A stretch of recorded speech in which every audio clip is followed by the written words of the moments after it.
All right, so we are ready. Okay, again, everyone, I'm Lieutenant Commander Desiree Frame, not Teresa Carpenter. She has offered us her Zoom account, very gracious and incredibly helpful. So Teresa, even though she can't be here with us, thank you for hosting.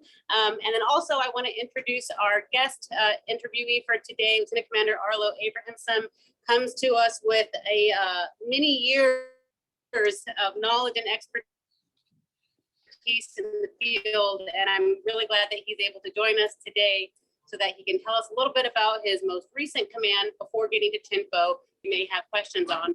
But just to give you a little bit more background about who he is and where he's coming from, he joined the Navy in 1992, and he's served on multiple operational tours to include the USS Carl Vinson, also with Naval Special Warfare Group 2, deploying to Afghanistan and Kuwait, and then a bunch of staff tours. And we're going to talk with him about some of his staff tour times, most recently coming from the Joint Artificial Intelligence Center. And then now, obviously, he's at TINFO as the OI3 News Desk Director there. So that is who he is. And without further ado, I want to pass it over to you, Arlo. Please tell us a little bit about where you're coming from. Hey, thanks, Desi. Really appreciate it. I think there was a little bit of technical glitch there, but I think we're coming through loud and clear. Hopefully you can hear me. First of all, thank you for allowing me to be part of this session.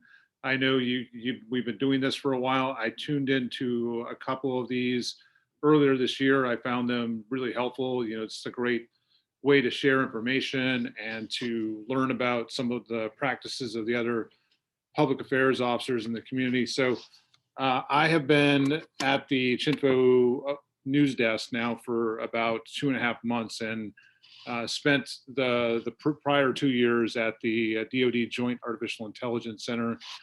That's part of the OSD staff. So the JAIC, as it's called, was established by the Department of Defense to be a place to look at how the department can accelerate artificial intelligence. And artificial intelligence is really, it's a general purpose technology. So there's applications for AI that span from warfighting all the way to back office. So one thing that, you know, in all of our lives that we see right now, just is kind of going into a little bit of background here.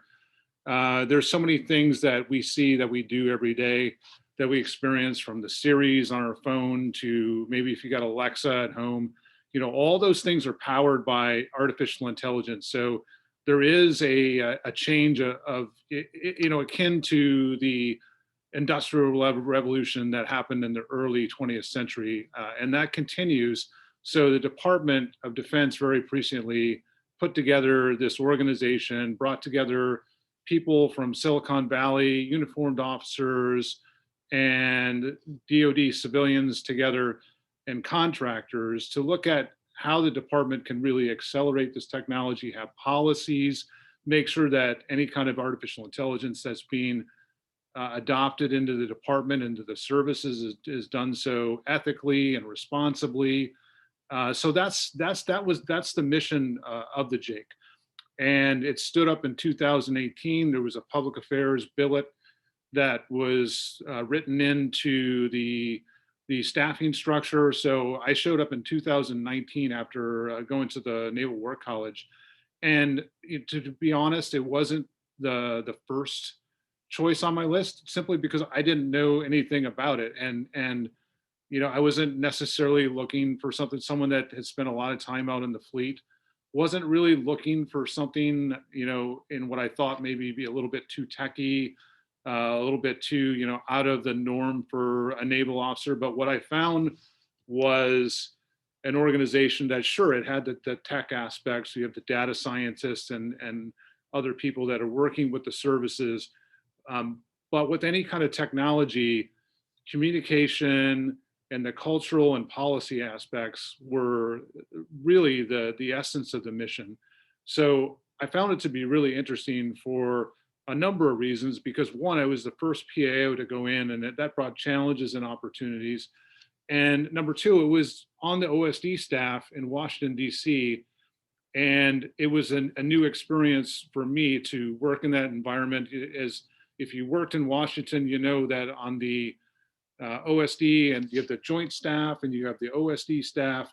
The joint staff is very uniform centric, and the OSD staff is very civilian centric.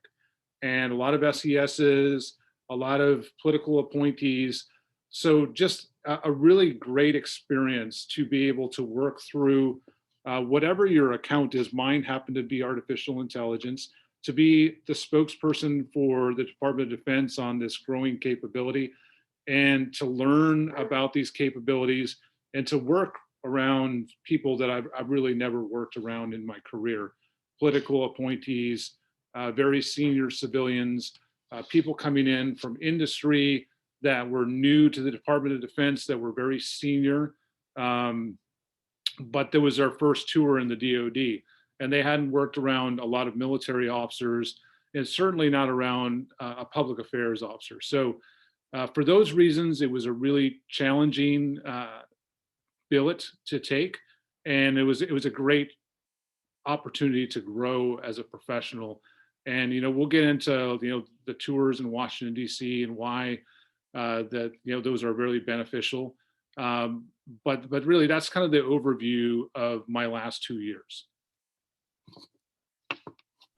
Awesome. That's great. Thank you for that background and context. And I think that's one of the things that really intrigued me and wanted to talk to you. Another point that I didn't mention when doing your quick bio is that you are APR+M qualified as well. And as a more recent graduate of that program myself, I know one of the first questions that they come up with is, how is your command structured and how would you organize it if you can kind of turn back time? And you're probably one of the few people who are like, well, I didn't have to turn back time, right? Like, this is me trying to figure out how I'm going to talk and communicate and what resources I need to do it. So I was hoping you could just kind of lead us through that. Like, what were some of the things in your mind as you got there as to what you need for your organization from a resources kind of standpoint, and how did you structure things when you got there in 2019?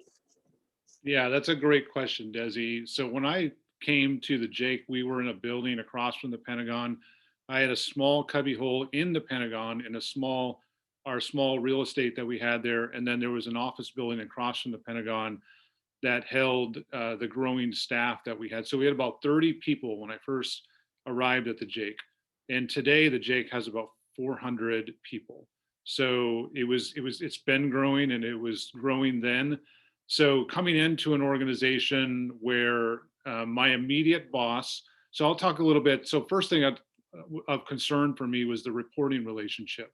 That is something that is really important to every public affairs officer because of the work that we do, the public affairs counsel that we provide to the commander. The director was a uniformed 3-star Air Force officer. And thankfully, he knew and had PAOs working for him on his staff. He was a jet pilot. So he had PAOs from the time he was an 06 to a 1-star and all the way through, his time as a 3-star. So he understood public affairs. And we also had some strategic communications people on the staff and some contractors. So the first thing for me was to figure out my placement in the organization and to make sure that I had that direct counsel to the director and to the senior staff so that I could do what we do in public affairs. And so that was something that was worked out through time. And one of the takeaways that I would share with any PAO is that you will go to staffs where there's been a PA on staff for a long time. I've been to, my milestone tour was like this. You go into the staff and you got your parking spot, you have your office down the hallway from the commander, you're in the front office, special assistant, and all those things are sort of worked out for you when you arrive. And then you can just get after it and do what we do as public affairs officers.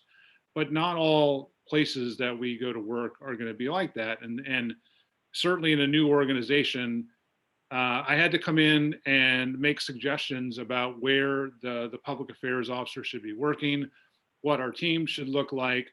And I use tools like the Joint Doctrine, which really outlines what a public affairs officer's role is. I spent a lot of time talking to my leadership, not just the director, but my immediate boss, who is an SES. And through time and through practice, we formed what we called the public affairs communication team, because not only did we have media operations, but we had a speakers bureau as well. We had a lot of very senior people out on our speaking circuit, speaking to from everything from public speaking events on tech to internal events. So we became this team of 6 communicators and 1 public affairs officer. And so initially I worked in the strategy and policy division, which worked out really well for the type of communications that we were doing, because we were closely linked with the strategy and policy people that were laying down all of the strategy to this day, still doing that, and policy on artificial intelligence for the DoD. So I had a kind of a dotted line direct advisory relationship to the director. And then my immediate boss was an SES who ran the strategy and policy division. And in that organization, it seemed to be a really good fit. And I was comfortable with it. And over time, we were really able to really team up with the strategy and policy team, which grew, which gave us linkages into OSD policy. I also work very closely with OSD Public Affairs. But for that organization, that reporting relationship and structure worked very well. That may not be the case in every organization, and that goes into, like, when you go to an organization and you look at your reporting relationships and you look at the mission, most places you're going to have that direct advisory and counsel relationship as the PAO. In fact, I would say all places. But how that's set up doesn't always have to be the traditional special assistant with the dotted line. Now, the 3-star wrote my fit rep. So in essence, he was my boss, but I did have an SES boss in between on paper. And that individual turned out to be a great advocate for not only me and the public affairs capability, but my team as well. So, it was a real bonus. And then, as far as forming a team, when you go to a place like Washington, you may work, and this is maybe the case in other places, but particularly in Washington, you have strategic communications people who are government employees. You have contractors that are contracted communications employees. Certainly have those in the fleet. So bringing that team together, I didn't have any MCs, I didn't have any other uniform people, but I had a team of government and contractors with varied experience, from web design to writing to doing speaking events. So bringing that team together was a great experience too, because not only did I was able to impart some thoughts about like how to form a team, but I also learned quite a bit from them. I had a senior communications contractor that had worked around the Beltway, not only for the Department of Defense, but for other agencies. So some great ideas to the table on, how we would form our team, how we would advise and counsel. And we formed a speakers bureau because we had, on average, like every month, we had about 50 people from our staff once we were fully staffed up out speaking. So the job was a lot of media relations, because I started to build relationships with the Pentagon Press Corps, but also a lot of speech writing. My boss, including my 3-star, and the deputy, who's a 2-star SES equivalent, spent a lot of time out speaking, talking about artificial intelligence. So it required me to really learn on the fly, because that was not something that I came into having that knowledge of artificial intelligence and the strategy and policy. So it was just like any place that you go as a public affairs officer in an independent duty role, whatever your mission is, you got to be a quick study of that, but really learn the mission so that you can communicate on it, and you can have that place at the table with your leadership, and to make really prudent and smart counsel to the boss and your senior people. And then the last thing here is a segue that I'll mention is just working with staff.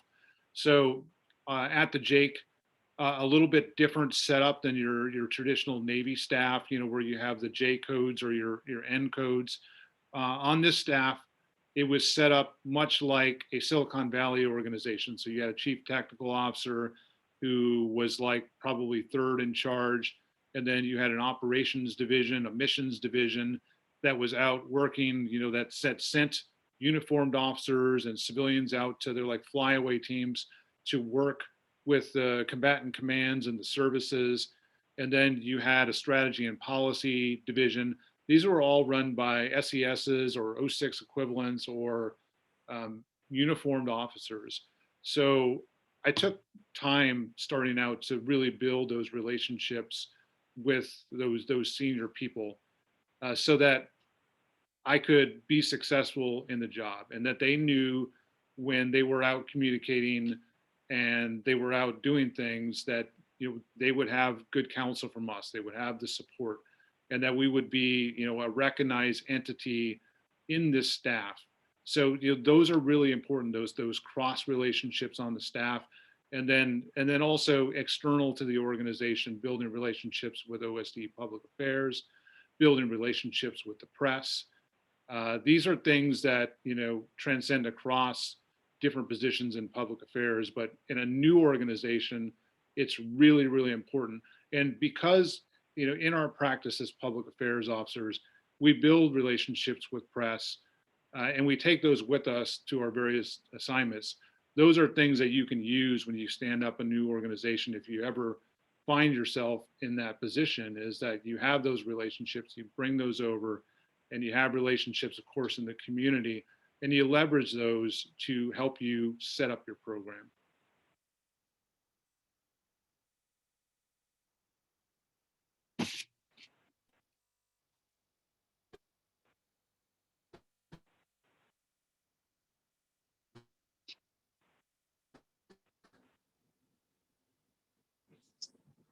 Yeah, thanks for answering some of my questions before I even have the opportunity to ask them. But so you hit on a couple of things that I wanted to expand on a little bit. So one, when you're talking about just first standing up the organization, you referred to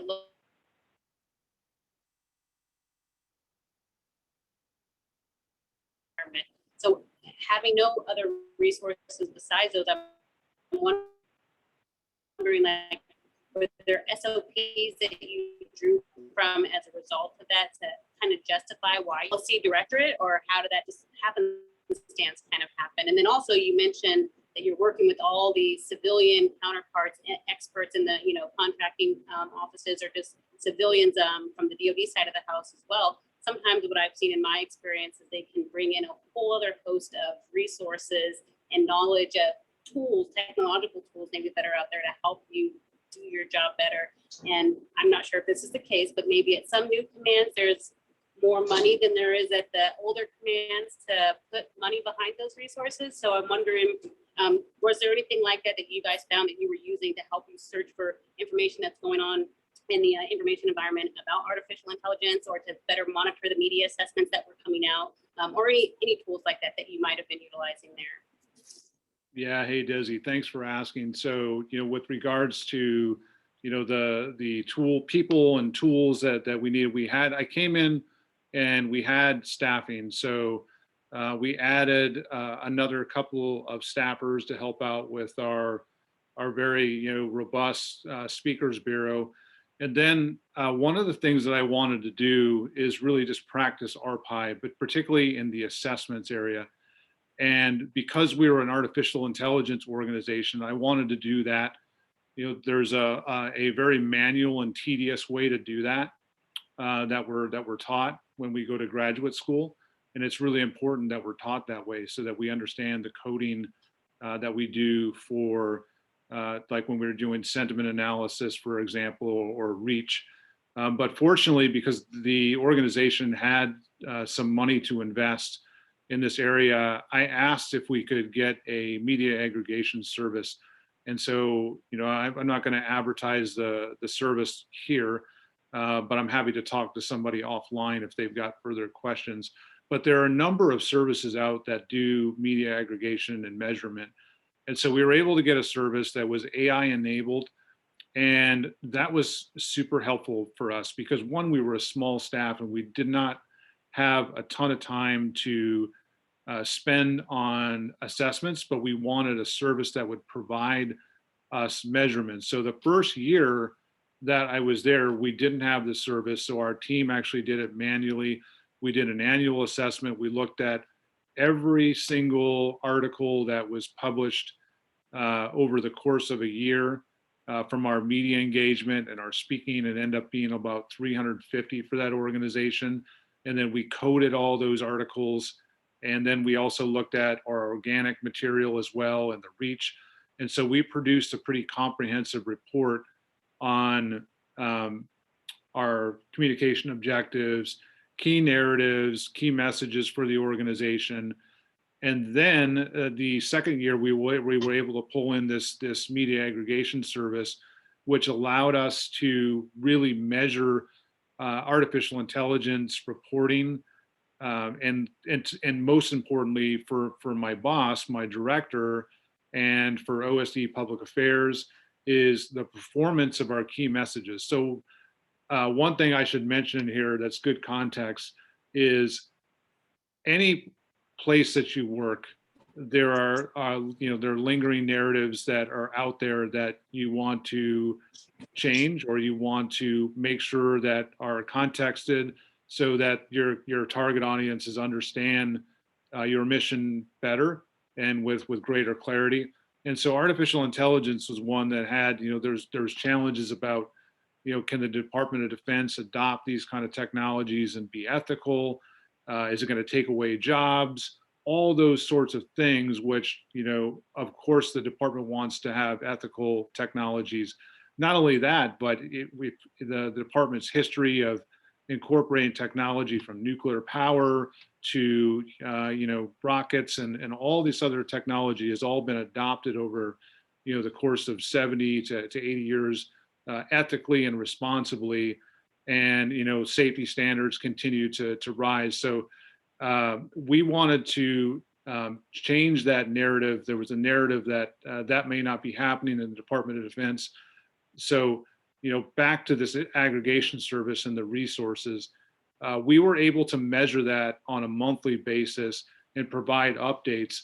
And one of the things that I think we did well over the course of the last, like maybe year and a half at the Jake, is we were able to reach target audiences to communicate these messages that were our important key messages, and then monitor the performance of the messages, and then make adjustments. And that was something that our director and our leadership were very keen and very interested in. So through the aggregation service, we were able to provide. The nice thing about these aggregation services is that, just say you want to do sentiment analysis or you want to look at the reach of a certain message, you can key in the message and it'll produce charts that are something that you want to show your 3-star and your executives, right? You're in a meeting and you have a meeting on your communications and your public affairs. And so we were able to produce these documents and reports that my 3-star could see and say, okay, I'm giving you a little bit more input, a little bit more guidance, and that gave us something to work with. So that resource in itself was one of our big initiatives. And then you're really looking at other ways to, with a smaller staff, on automation, right? Because we really wanted to spend as much time thinking about communications, prepping our principals, and lowering the threshold for the time that we spent doing sort of tedious, busy work, right? So another area that we were able to automate is we had, as I mentioned before, we had about 50 speaking events every month. So that was an admin burden, bringing all these events in, tracking those events, and all the administrative pieces of that. So we were able to get some software that allowed us to automate that process as much as possible. and then produce reports and the tracking.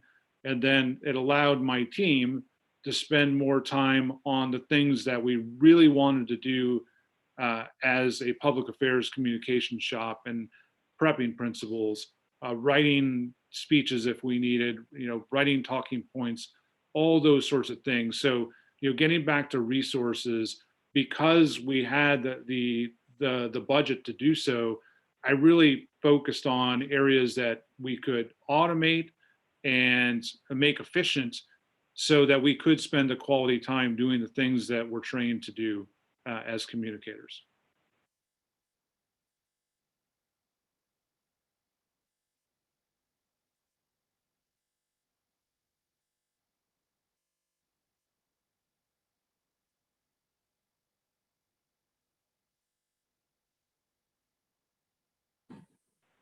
Sorry about my technical difficulties there. I was just saying thank you for that information. I'm definitely a little bit jealous. It sounds incredible to be able to use that sophisticated technology to track the tedious things, as you mentioned, and then also just to get those aggregates. I will connect with you offline so I can get that information myself, because I'm very interested in it.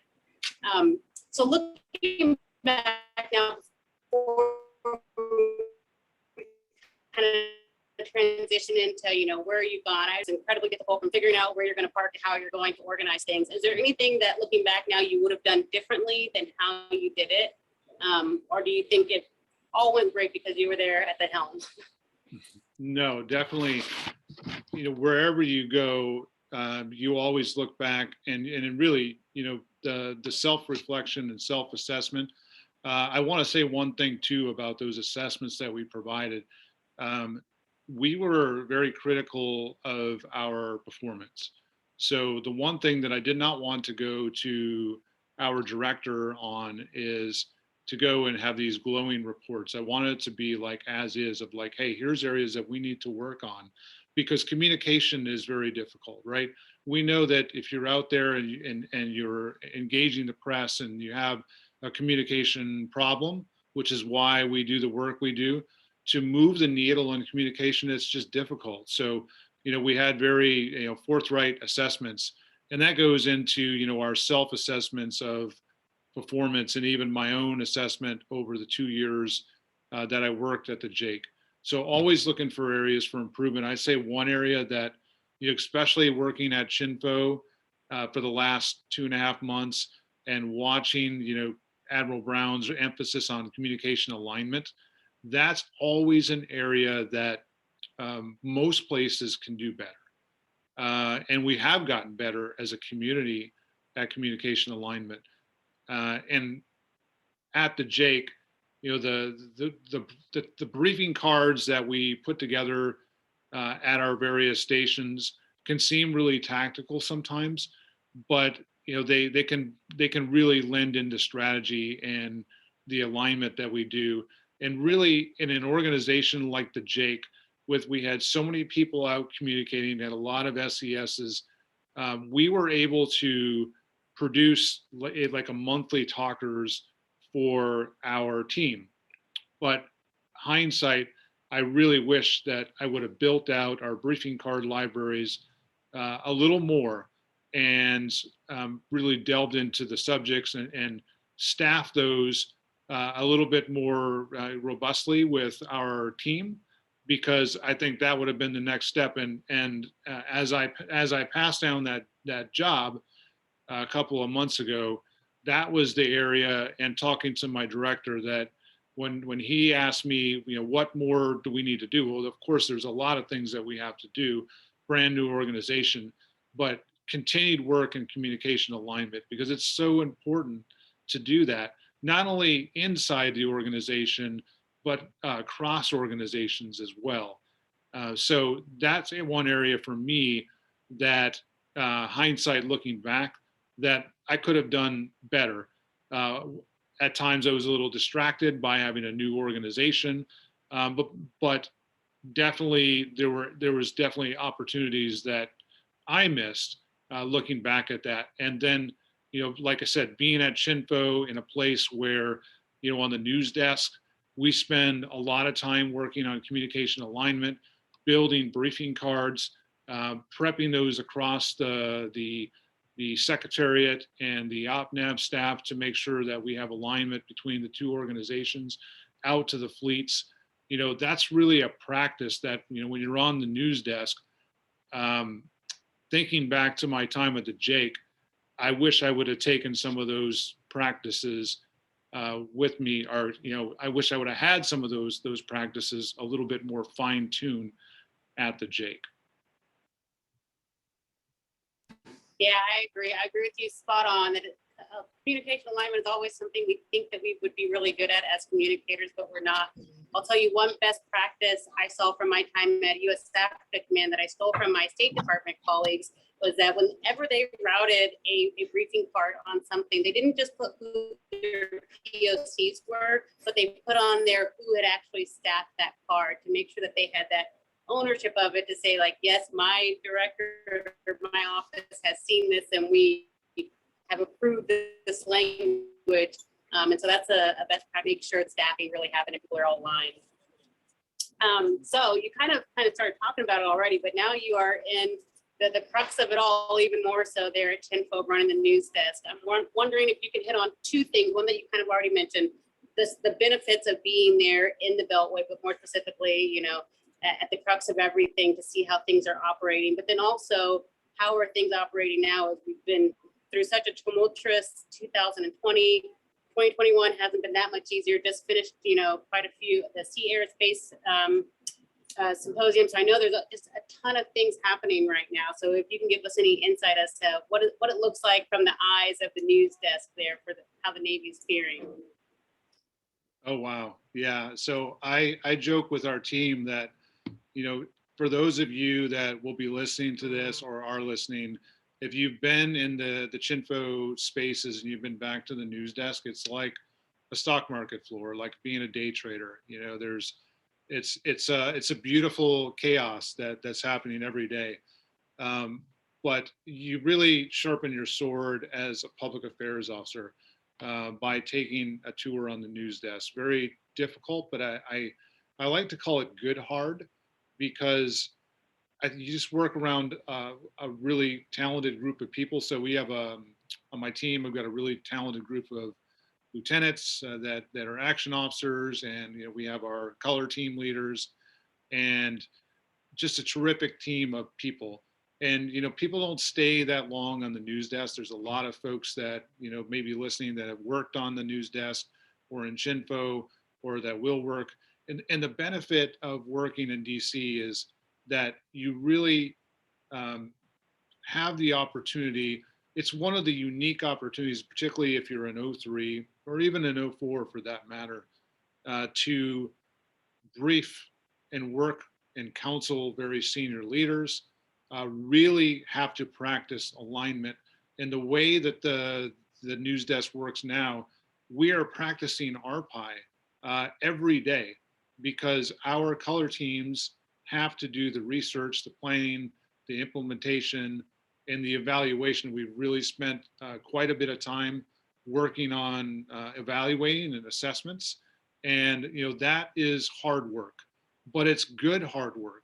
And, you know, another thing that you probably have heard Admiral Brown talk about is that we don't want public affairs officers who are DC people or fleet people.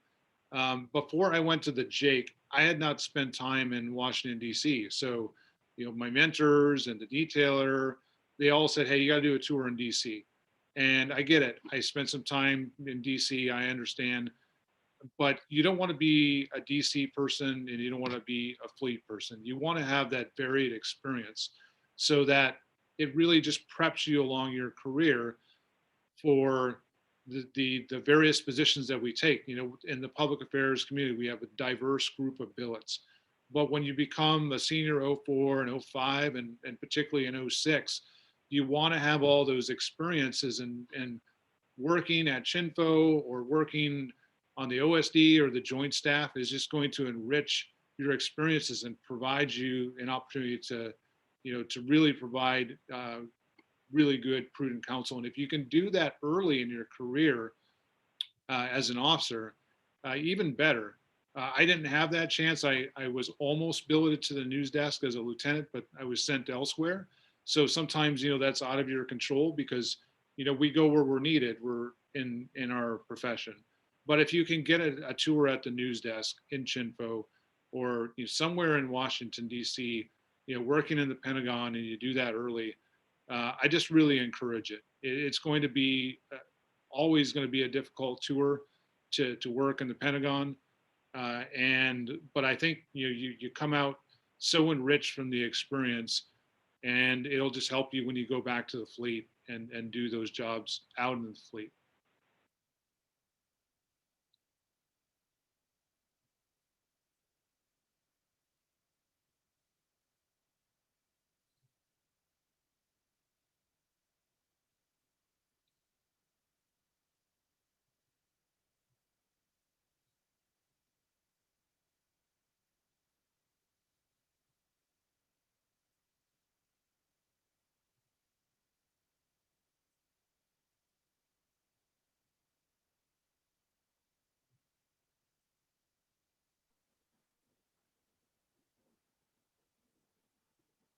Okay, we have a lot of interested spectators then just that will hear your great comments later. So I guess that kind of concludes some of my formal questions that I had, Arlo. Is there anything else that you just wanted to share with us while we have your brain?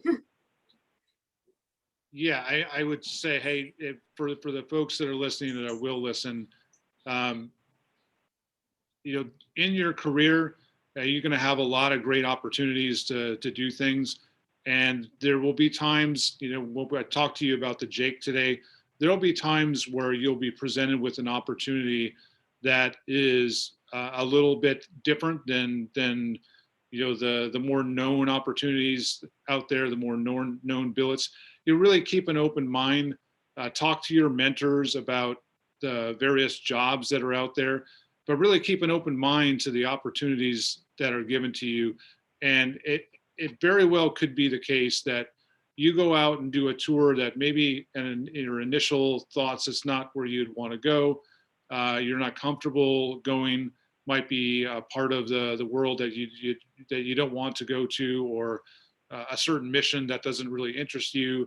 But when you get there, you really find that there's growth and there's opportunities. And I truly believe that wherever you're assigned as a public affairs officer, you make the opportunities there for you as a public affairs officer. You make and shape that billet.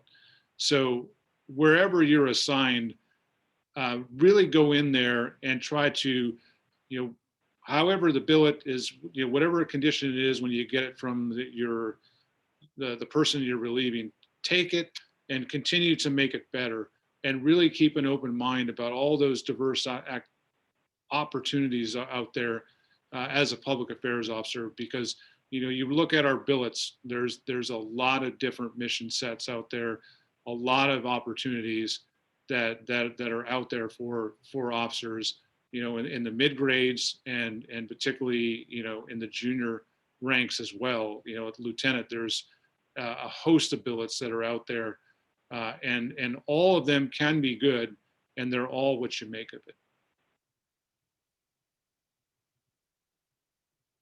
Yeah, I agree with you. And I mean, I'm just thinking to myself, there's so many times that I've been somewhere or gotten an order somewhere. I'm like, that's not my number one choice. But then I get there and I grow a lot and I learn a lot. And so you're right, it's all what you make